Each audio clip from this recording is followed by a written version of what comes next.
네, 여러분 안녕하세요. 청년창업사관학교 신청서 세 번째 마지막 시간입니다. 성장 전략하고 팀 구성인데요. 원래는 저게 뭐라도 좀 설명을 좀 하다 보니까 시간이 자꾸만 늘어지네요. 보면은 네, 역시 사업계서는 빠르게 쉽게 쓰기가 어려운 것 같습니다. 자, 성장 전략 보겠습니다. 성장 전략은 이제 3-1에 자금 소요 및 조달 계획이라고 나와 있는데요. 제일 중요한 게 아무래도 여기 사업비 산출 내역이죠.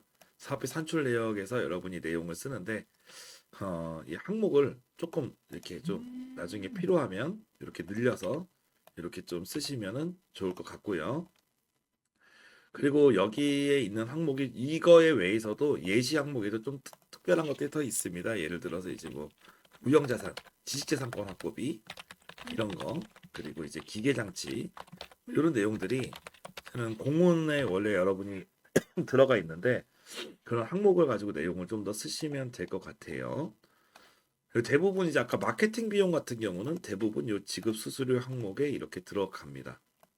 사업비는 여러분이 좀 못 써도 한번 여러분이 선정이 되시면 수정할 기회가 주어지기 때문에 좀 못 써도 상관이 없는 부분이긴 합니다. 실제로 수정을 해줄 수 있기 때문에. 근데 좀 중요한 파트가 있습니다. 뭐냐면 특히 인건비 중에서 그러니까 대표자 인건비 같은 경우는 이제 그 월 현금으로 지급할 수가 없어요. 이렇게 되는데요. 일단 좀 예를 한번 좀 잡아보죠. 여러분이 좀 좋은 팁을 하나 알려드리면 요 합계 마우스 오른쪽 버튼을 누르면 블록 계산식이라는 게 있습니다. 이걸 누르면 옆에 합계가 있죠. 뿅 하면은 이렇게 합산이 됩니다. 금액들이. 마찬가지로 이런 식으로 해서 이렇게 계산을 합산을 이렇게 잡아주면 알아서 엑셀처럼 이게 계산이 되는데요. 저희가 일반적으로 이제 최대 1억까지 쓸 수 있는데 보통 계산하기는 7천만 원 지원금이 쉬워서 계산하기 좋게 쓰겠습니다. 그래서 보통 대표자 인건비 2천만 원 같은 경우는 이렇게 한몰로 거의 잡아주는 게 가장 일반적이고요. 거의 월급으로 쓰긴 어렵기 때문에 이렇게 됩니다. 그 대응자금 1천만 원은 실제로는 정부 지원과 막 하고 합산되기 때문에 어디에 들어가도 큰 상관은 없는데 1천만 원 이상 쓰는 게 들어가면 좋겠죠. 이렇게 좀 보시면 될 것 같아요. 그럼 제가 이번에 직원을 신규 채용을 했어요. 그냥 직원 인건비 직원 2명 그죠? 곱하기 약간 이런 식으로 좀 내용을 좀 써주시면 될 것 같아요. 10만 원 10개월 이 사업이 한 10개월 정도 지원한다고 치면 이렇게 그러면 월 500 곱하기 1000이니까 5천만 원이네요. 네, 이렇게 됩니다. 직원을 한 6개월 정도 채용하겠다. 그러면 500만 원 곱하기 6개월이니까 3천만 원 이런 식으로 써주면 됩니다. 이렇게 한번 보고 재료비는 이제 물건을 사가 재료를 사서 뭘 만들 때 쓰는 게 재료비인데 재료비가 있으면 쓰시고 재료비는 되게 구체적으로 써주시는 게 좋아요. 재료비 쓸 때 중요한 거는 우리가 양산을 지원하기는 어렵기 때문에 재료비가 보통 뭐 50개, 100개 이 정도까지는 뭐 그럴 수가 있지만 갑자기 재료비 10,000개 그러면 조금 애매하죠. 이런 경우는 좀 양산 때문에 안 될 가능성이 있습니다. 다만 예외적으로 막 못 같은 거, 앞정 같은 이렇게 작은 것들은 기본 단위가 막 1,000개씩 팔기 때문에 1,000개, 10,000개씩 파는 것도 있기 때문에 그런 거는 허용이 됩니다. 그래서 재료비 같은 경우는 좀 신중하게 써주시는 게 좋고 지금 때 대략적으로 이렇게 쓰면 되겠죠. 지식재산권은 뭐 이런 식으로 특허, 추특허, 그죠? 출원 한 건, 뭐 PCT 한 건, 상표 한 건, 뭐 이런 식으로요. 이렇게 나눠주셔도 뭐 특허 같은 건 대충 시가가 정해져 있으니까 뭐 이런 식으로 쓰면은 되고 아니면 좀 더 구체적으로 나는 쓰고 싶다. 그럼 이렇게 끊어 주셔도 돼요. 끊어서 특허 하나 이렇게 쓰고 PCT 하나 이렇게 쓰고 뭐 이렇게 끊어 쓰든 같이 쓰든 여러분이 그건 선택해서 편하게 뭐 이렇게 하시기 바랍니다. 아셨죠? 끊어 써도 되고 끊어 써가지고 이 두 개를 이렇게 하나로 묶어도 되고요. 이런 식으로 아니면은 하나에 그냥 좀 이어 써도 좋은데 저 항목이 좀 워낙 다른 것들은 하나로 쓰시기보다는 분리해서 쓰시기 좋습니다. 근데 지재권 정도는 이렇게 하나로 써도 좋고요. 만약에 여러분이 이런 내용 했을 때 만약에 막 이런 게 있습니다. 포장기기 그죠? 그러면 HCD 뭐 이런 모델명이 있다고 쳐요. 그러면 이제 한 개, 한 대, 이런 식으로. 그죠? 장비 같은 거 있으면 이렇게 해도 되고 가끔은 사무용 직원들 뽑았는데 직원들 PC가 없어. 그러면 이제 사무용 노트북 뭐 이런 거 이런 식으로 써셔도 됩니다. 이런 식이고요. 마케팅 같은 경우는 뭐 광고비, 온라인 이제 키워드 광고 같은 거 아니면 광고 대행사 광고비 같은 게 있을 거고 홍보 영상 제작비 뭐 이런 것들이 들어갈 거고요. 그리고 이제 뭐 내용들입니다. 아니면 전문가 활용비라고 해서 나중에 이제 뭐 멘토링 뭐 이런 것도 컨설팅 뭐 이런 것도 포함될 수 있습니다. 이런 내용들을 좀 보시면 될 것 같아요. 이런 식으로 써가지고 대충 뭐 이런 식으로 써서 나중에 7천만 원 될 때까지 금액을 맞추면 합계가 맞겠습니다. 그리고 이제 자금 소요액 계획에서 뭐 이런 내용이 써 있는데 뭐 이런 내용들은 뭐 무방합니다. 요 부분은 이 정도면 충분합니다. 요 정도 내용을 써도 되고요.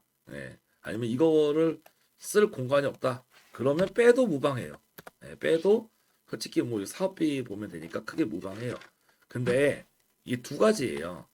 하나가 자세히 읽어보니까 자금 소요 및 조달 계획이죠. 요거는 자금 소요 계획이에요. 자금 소요 계획. 그 자금이 소요돼요. 그 자금이 조달 계획이라는 게 있습니다.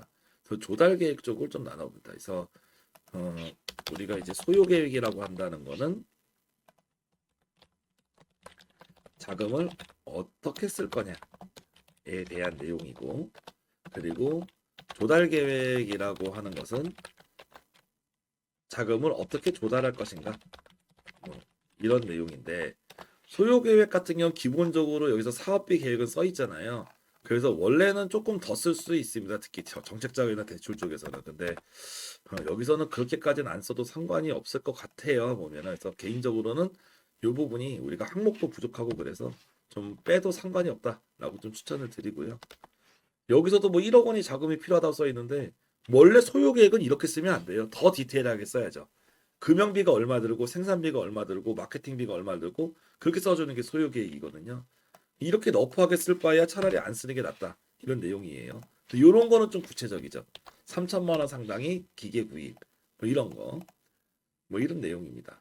이런 거는 좀 의미가 있는 내용이라서 여러분이 내가 좀 소요 금액을 그 정확히 써줄 수 있다라고 하는 분들은 소요 계획을 쓰시고 이런 식으로 쓰고 큰 것들 위주로, 그러니까 작은 금액들보다는 좀 큰 금액들 위주로 이렇게 쓰시고 조달 계획을 쓰시면 되고, 근데 좀 수요 계획이 좀 애매하다는 분들은 그냥 바로 조달 계획으로 들어가시면 돼요.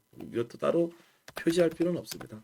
그 조달 계획의 핵심은 여러분이 매출이 발생하면 매출금을 가지고 다시 회사에 재투자를 하겠죠. 그러니까 여기서 지금 매출액이 재투자에 대한 내용이 들어갔던 거예요.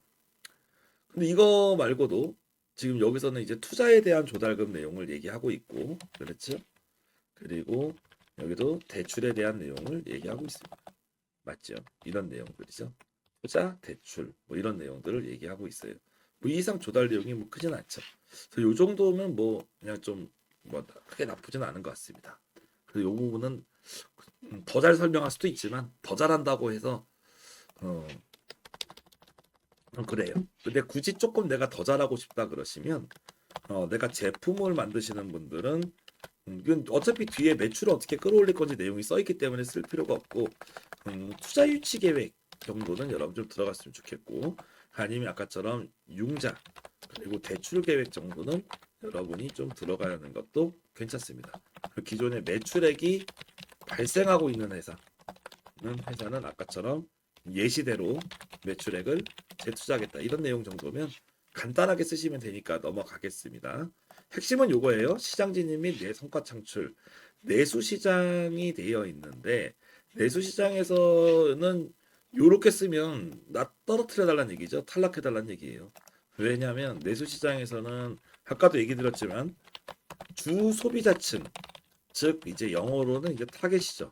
타겟 고객이 누군지에 대해서 명시를 해주는 게 대단히 필요할 수가 있어요. 그렇죠? 네, 내수 시장. 그리고 어, 시장 규모나 여기 나와 있지 않지만 현재 시장의 성장 상황 뭐 이런 것도 보여줄 수가 있죠. 물론 아까 문제인식 쪽에서 곤충 시장 이런 내용들이 나왔잖아요. 근데 이제 그런 게 문제인식이 없었던 분들 같은 경우는 여기서 시장 쪽을 써줘도 괜찮습니다. 원래는 전체 시장 규모를 원래 좀 얘기를 해주고 그 다음에 주 소비자층에 대해서 타겟 고객이 누구인지 정확히 얘기를 해줘야 되고, 그리고 이 진출 시기라는 것도 되게 중요합니다. 예를 들어서 금년에는 만들고 내년부터 팔 거다. 실은 이것도 상관없어요. 근데 금년에 하반기까지 만들어서 10월부터 팔 거다. 이런 것도 되게 중요해요. 그러니까 여러분들이 좀 그런 내용을 좀 써줬으면 좋겠어요. 그냥 보통 우리가 제품을 개발하면 예를 들면 그런 거 아십니까? 3월에서 6월 정도까지는 이런 시나리오가 있어야 돼요. 제품을 개발하고 7월에서 이제 9월까지는 이제 인증받고 테스트하고 마지막에 개발을 완료 짓고 10월에는 이제 뭐 이때는 뭐 이제 크라우드 펀딩을 한다던가 뭐 이런 계획들이 명확해져야 돼요. 그럼 여러분 입장에서 시장 진출은 요 크라우드 펀딩 시점부터 시작하는 거죠. 근데 앞에 내용도 이런 내용도 우리가 생각을 해놓을 필요가 있습니다. 그리고 주로 판매 전략인데 판매 전략에서 중요한 내용들은 요거예요. 뭐가 중요하냐면 시장 진입 전략이라고 저는 좀 추천드립니다. 그래서 여러분이 초기에 어떻게 팔 것인가 초기에 어떻게 팔 것인가가 중요해요. 그러니까 대략적인 분들은 예를 이거가 가능하면은 우리가 비슷비슷할 겁니다. 제품 같은 경우는 뭐 네이버나 쿠팡 이런 쪽에서 먼저 팔 거고 반대로 B2B 하시는 분들은 영업이나 거래처 활용해서 할 거고 뭐 비슷한데 우리가 인지도가 낮은 브랜드, 인지도가 낮은 제품이기 때문에 초기에 제품이 잘 안 팔릴 거란 말이죠. 그래서 어떻게 팔 건지를 되게 구체적으로 써주는 게 중요합니다. 예를 들어서 여러분이 나는 인스타 광고를 할 거예요. 이렇게 쓰는 것도 나쁘진 않지만 좀 더 할 거면 우리가 9월부터 12월까지 인스타 광고 전략이라고 따로 이렇게 쓰고 만약 이런 식이죠. 그래서 이제 9월에는 컨셉 잡고 소구점 잡고 이런 식으로 광고 캠페인을 구성 뭐 이런 것들로 들어가 줄 수 있고 10월에는 이제 그 50만 원이 예산으로 소액 테스트 뭐를 진행을 해서 광고 성과를 측정한다. 같은 말이라도 다르죠, 여러분. 그 11월부터는 여기서 이제 성과가 있는 캠페인을 중심으로 예산을 이제 100만 원 단위로 증액. 뭐 이런 느낌으로 하면 말이 다릅니까? 클립니까? 같죠. 그러니까 이게 실제로 내가 대략적으로 그냥 네이버 팔면 잘 팔릴 겁니다. 쿠팡 팔면 잘 팔릴 겁니다. 이런 분들이 네이버 팔아본 적 있어요? 쿠팡 팔아본 적이 있어요? 그러면 없대. 근데 그러려면 약간 그런 생각이 들어요. 지금이라도 조금 팔아봐라. 그리고 광고라도 하나 조금 살짝 넣어보고 한 10,000원이라도 쓸 수 있거든요. 1, 2만 원 메타 광고도 뭐 인스타나 이런 광고도 소액 광고도 가능한 것들이 있어요. 소액이라도 써보고 그러다 보면 아 광고를 할 때는 뭘 써야 되는 게 많아요. 입력해야 되는 것도 많고 소개 이미지도 있어야 되고 그런 것들을 구체적으로 써주면서 내가 이거 어떻게 할 건지 그 인플루엔서 마케팅 할 경우 인플루엔서가 어떻게 협업을 할 건지 이런 것들이 좀 많이 들어가야 되거든요. 이게 구체적으로 쓸수록 좋다라고 얘기를 할 수가 있습니다. 그래서 이쪽 시장 진입 전략에서는 왜냐하면 인지도가 없기 때문에 그런 내용을 좀 써주면 좋을 것 같아요. 그래서 이렇게 디테일하게 써주는 걸 좀 추천드리는 것 중에 하나고요. 근데 너무 디테일하게만 쓰면 아까처럼 뭐가 문제가 생기냐면 성과를 창출하고 우리가 확산을 해야 된다 그랬죠. 이 확산이 보이지가 않는 거예요. 네. 어떻게 100억, 1000억짜리 회사를 만들 건지 그런 게 보이지가 않기 때문에 좀 스케일이 크게 판매 전략을 넣어줄 수도 있습니다. 보통 그런 스케일 큰 내용들 같은 경우가 예를 들면 홈쇼핑을 한다든지 뭐 제조 쪽으로만 써서 그렇지만 실제로는 전시회나 박람회 나간다든지 뭐 이런 것들 박람회도 그냥 나간다가 아니라 구체적으로 타겟팅하는 박람회가 뭐고 현재 어떤 준비를 하고 있는지 쓰면 훨씬 이쁘겠죠. 그런 내용들도 들어갈 수 있고 대기업이나 우리 거를 구매할 수 있는 중소기업, 중견기업 아니면 이제 수요기업들 대상으로 현재 어떤 판촉 활동을 하고 있는지 그리고 실제로 거래하고 있는 분들은 이제 거래처 리스트 같은 거를 보여주는 것도 대단히 좋은 방법입니다. 그래서 좀 이 부분에 대해서 대략적으로 쓰는 건 어렵지 않죠. 온라인 잘 팔고요. 해외 수출도 하고 아마존도 넣고 그런 내용도 충분히 할 수 있어요. 근데 돈과 시간과 인력이 있냐 이거죠. 그 여러분이 그 부분을 항상 생각을 해야 됩니다. 그래서 가능하면 그 두 가지를 나눠주는 거예요. 그래서 아까도 제가 우리가 성과를 창출한다는 부분이 있었고 나중에 성과를 확산한다는 부분이 있었지만 성과를 창출한다는 부분은 지금 내가 돈과 시간과 인력이 부족하기 때문에 최소한의 자금으로 예산으로 어떻게 우리가 효율적인 전략을 써서 매출이나 성과를 내겠습니다.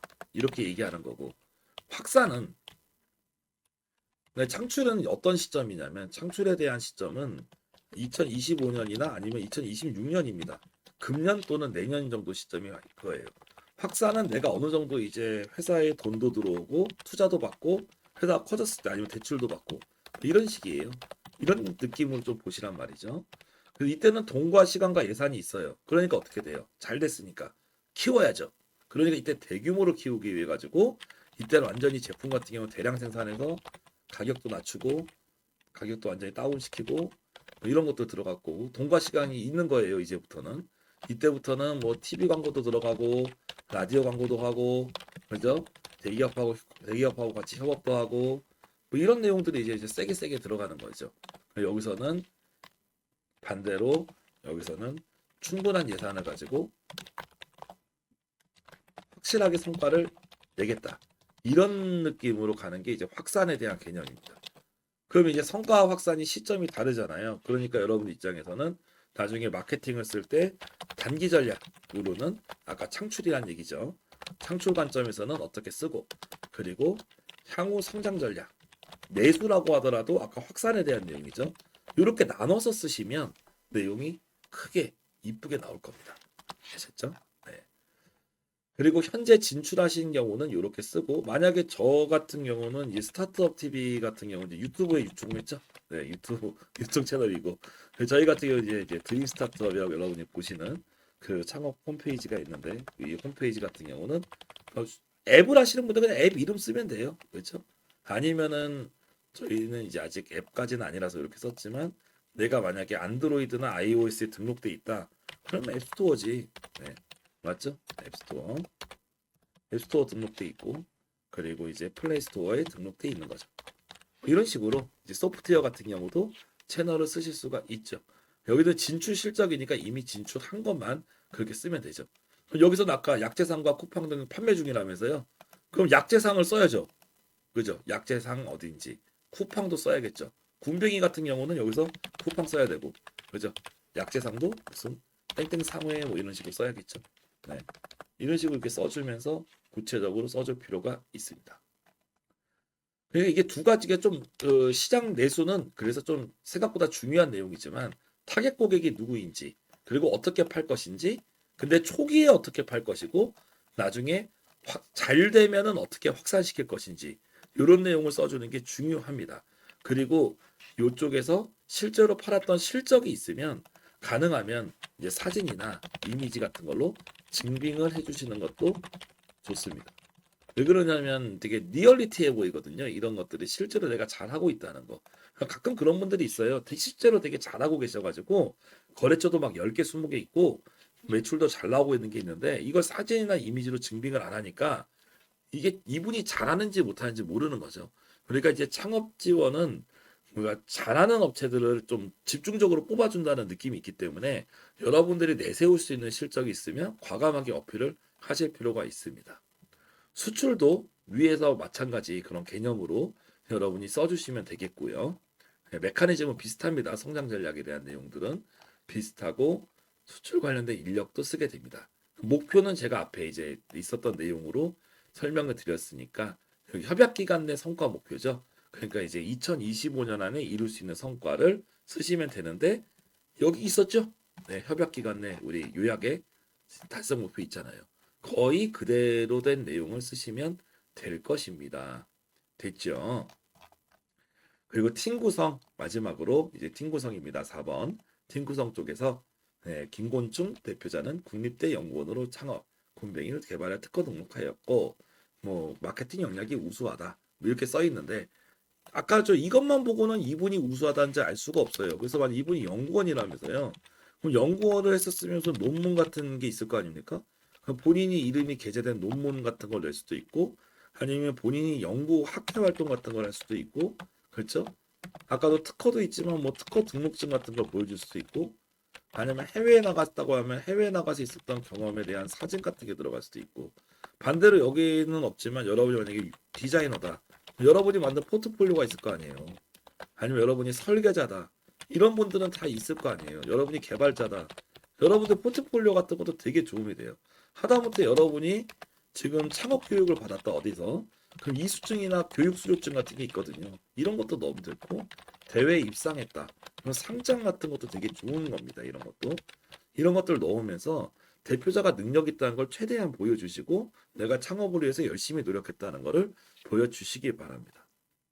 현재 재직 인원, 추가 고용 인원 쓰고 이거는 쓰면 되겠죠. 네.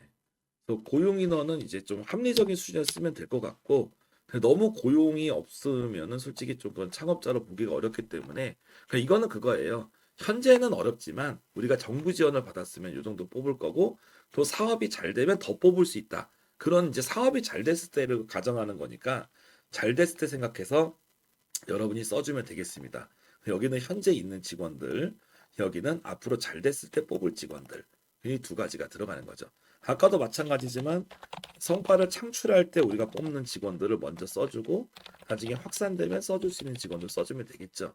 그래서 만약에 지금은 성과 창출 단계는 25년 7월 뭐 이런 식으로 이렇게 써준다면 나중에 이제 우리가 막 투자도 받고 매출도 잘 나왔을 때 확산 시점이면 사업 기간은 아니지만 26년 6월 뭐 이런 식으로 썼을 수도 있을 거 아닙니까?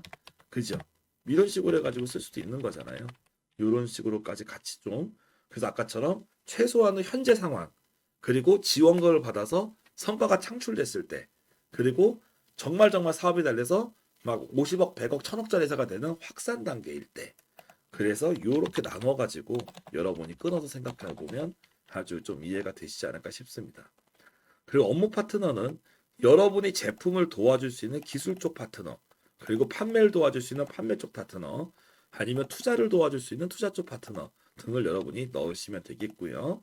기술 보호 노력은 보통 이제 지시사항권 확보 계획이라던가 이런 내용 가볍게 좀 써주시면 될 것 같고 사회적 가치 쪽에서는 좀 추천드리는 게 이제 경영성과급.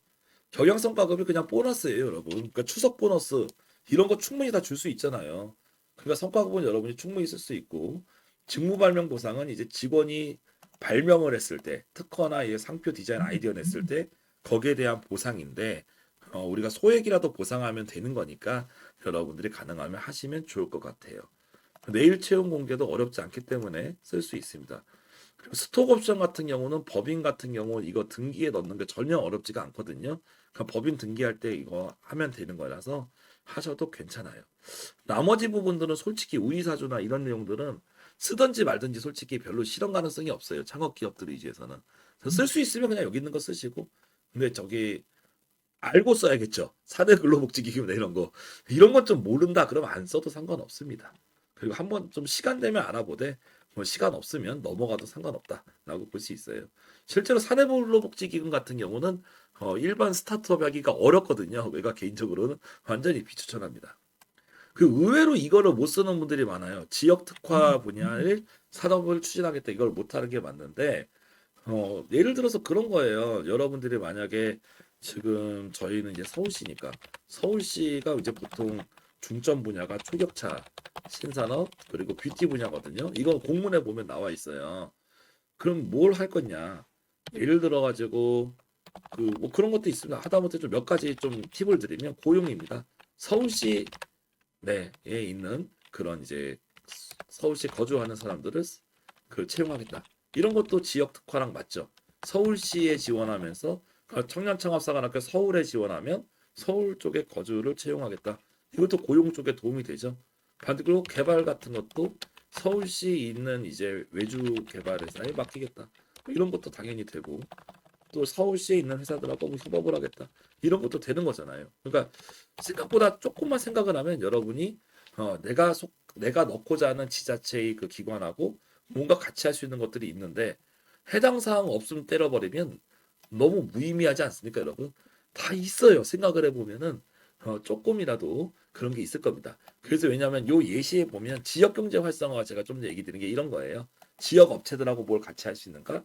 지역에서 고용을 할 수 있는가? 그런 내용들 아니면은 우리 지역 사회 기부 같은 활동을 할 수 있는가? 그런 내용들입니다. 그래서 특화 산업과 관련된 내용을 쓰거나 아니면 이런 내용이면 뭐라도 하나 쓸 수 있거든. 그러니까 무의미하게 해당 사항 없으면 쓰지 말자라고 좀 마지막으로 좀 얘기 드릴 수 있습니다. 왜냐하면 어떻게더라도 우리가 좀 그 가능하면 써주시는 게 좋지. 해당 사항 진짜 없으면 어쩔 수 없지만 이렇게 좀 생각해서 쓸 수 있는 것들은 최대한 노력하시면 되겠습니다. 아무튼 여러분 제가 한 1, 20분 안에 빠르게 팁을 하려고 했는데 정말 여러분 사업 잘 되라고 최대한 시간 했는데 도움 되셨는지 모르겠습니다. 혹시 부족한 영상 강의가 있다 보니까 댓글로 궁금한 거 남겨주시면 제가 좀 최대한 의견을 좀 드리도록 하겠습니다. 아무쪼록 남은 기간 준비 잘 하시고 여러분이 청년창업사관학교 꼭 선정되시길 바라고 이 사업이 안 된다고 해도 또 다음 사업들이 있고 또 여러분이 사업이 궁극적으로 정부 지원에 선정되는 게 아니라 사업이 선정에 꼭 필요한 만큼 여러분이 사업이 성공을 생각하면서 사업 계획서를 쓴다면 꼭 이번에 뽑힐 수 있을 확률도 더욱더 올라갈 것이고 설령 선정이 안 돼도 다음 기회에도 여러분이 점점 더 좋은 스타트업 기업가로 대표자로서 할 수 있을 것입니다. 네, 장시간 고생하셨습니다. 꼭 합격하시길 기원할게요. 화이팅입니다.